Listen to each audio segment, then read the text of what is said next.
Get a job in tech, episode 319.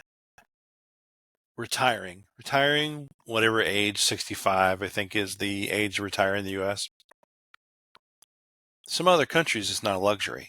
For instance, if you live in India, you pay VAT taxes, but you don't really have a Social Security payment as you do in some other countries. And it's not as, I guess in the US, one could say, like right now, someone purchased a house for, let's say, $500,000. How could they theoretically afford that house? And I think rates are somewhere, I forget what the rates are, but nonetheless, you're paying 5,000 for every 100,000. You're paying $5,000 a year, or a month rather. So you figure 5,000 a month, and the most you can get from Social Security, if the max out, let's say, is like $4,000. So what are you going to do? How are you going to live in that house? So what you probably see in the next couple of years, let's say, is you probably see a lot of individuals either downsizing their homes, like selling their homes, taking the profit, and going and buying condos. Let's just say maybe they're going to Florida, somewhere warm like that, and which is good because they live down there. It's low cost, but it doesn't have to be that way. If you work in tech, and now's the time to get to work, get a job in tech. Let's say you work at McDonald's. Let's say you work at Walmart, and your plan is to work at Walmart or McDonald's. Let's say Walmart, if you do that for 20 years. After the 20 years, you get, I think, 10% discount on that, and then whatever 401k you put in, that's what you're going to get. Now you're an associate. You could be a person. You could be a manager, store manager. You work a lot of hours, and I don't know that there's a mandatory retirement age for Walmart. But if you work in tech and IT, the benefit of working in tech is you're more marketable than if you work in, say, some of the other fields. Because just imagine can you go from working 20 years at McDonald's and work a job in tech? You can, but you're going to have to do some learning, some training, you have to grow your to grow your resume essentially.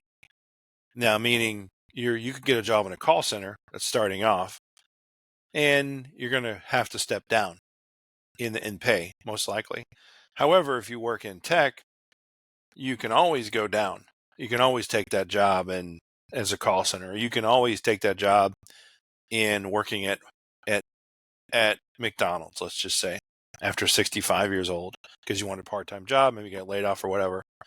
Somebody in tech's always going to usually hire you if you've been in tech before. They don't have these age requirements like they do in other countries. Other countries, it's very difficult to get a job after a certain age, like 35 or 40, because they have age discrimination essentially. But in the States, they don't have that. And if you're qualified, it's based, obviously, they don't have it announcing it, they don't blatantly do it. It does happen. But if you're skilled, you're skilled. And if you have the skills, IT, you can transition to a lot of other fields, even mechanic, because once you know IT, you know how things work, how your mind works. It's easier to go into this other field. Plus, a lot of individuals, when they see your IT, they think you're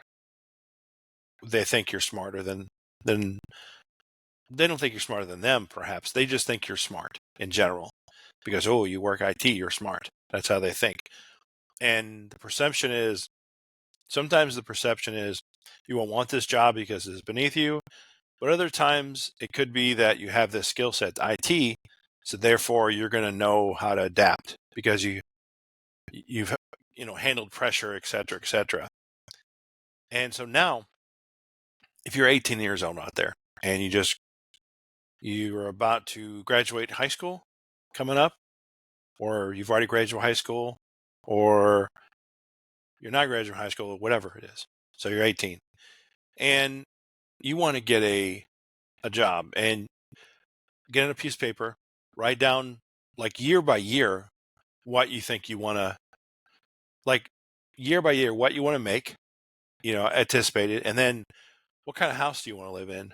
Where do you want to live at? What do you think the house is going to cost right now or in the future, let's say? And then factor in what is it going to cost for you? How much money do you have to live in a house? And what a lot of financial people will tell you is when you're first getting out in a house, interest rate's pretty good. You buy a house, but you buy a duplex essentially. So you're living in one and you're renting out the other one while you're growing you're growing the equity on your house essentially. And after a couple of years, you sell it and then buy another one, or you get another loan, you buy another one, rinse and repeat. It may or may not work because depending on the area, maybe the renters won't pay, things like that. But that's how you grow the wealth. That's basically how you duplicate your income essentially. The easiest way, I won't say easiest way, but the method that a lot of individuals suggest that you do. It's not necessarily getting another degree or whatever have you, or getting a degree of that matter. It's doing something to duplicate your time. That could be social media, that could be a course you create. But if you plan out like you're 65, at age 65, you want to have X amount of dollars. How does that work? Work back from 65 and then year by year plan out. And no matter what age, it doesn't matter what age you are.